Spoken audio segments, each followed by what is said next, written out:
Hello বন্ধুরা, সকালবেলা তো এখানে গাছ দেখতে এসেছিলাম, একটু ফুল টুল পারলাম, তো পাতা ফাতা তুলে নিয়ে সব করে যাওয়ার পরে একটু বেলার দিকে আবার এসছি।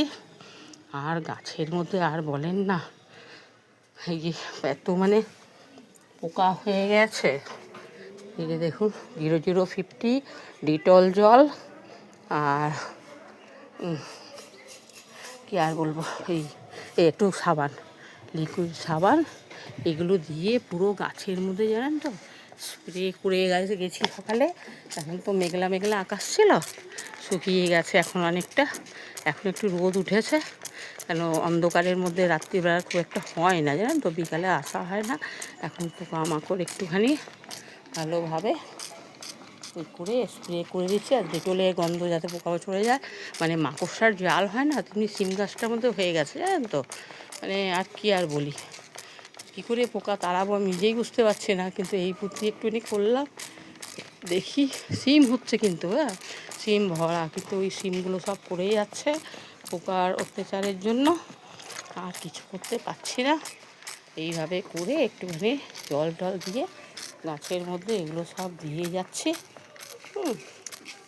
সব গাছটার মধ্যে দেখেন না, এখানে আবার বিনস ধরেছে, কিন্তু বিনসটার মধ্যেও দেখেন এখানে তো শিম আছেই। এই দেখেন বিনস ধরেছে, কিন্তু বিনসের মধ্যেও দেখেন পোকা।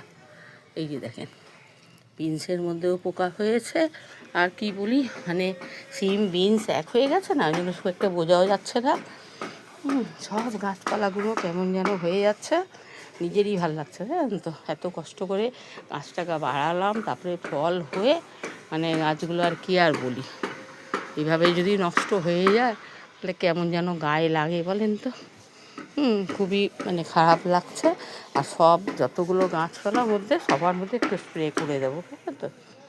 সকালে একবার দিয়েছি, এখন আবার একটুখানি বেলা এসে আর একবার করে দিচ্ছি। কেন এগুলো পোকামাকড়গুলো একটুখানি রোদের মধ্যেও তো বেশ পালাতে সুবিধা হবে, আর কিছু করার নেই জানেন তো। সব গাছপালাগুলো কেমন যেন হয়ে যাচ্ছে, খুব একটা গাছের বৃদ্ধি তো হচ্ছেই না। আর তার মধ্যে পোকামাকড় নিয়ে পড়ে আছি, আর কি বলি জানেন। এগুলো নিয়ে তো আর সত্যি ভালো লাগছে না। নানা রকমে গাছপালাগুলো বড় হচ্ছে, কিন্তু এই যে চিন্তা, ভালো না হলে যা হয়। আর কি বলি, এই সব নিয়েই পড়ে আছে।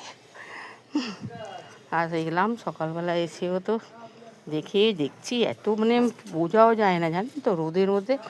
এই যে দেখেন ছোটো ছোটো কী পোকা দেখছেন, এই যে এই পোকাগুলো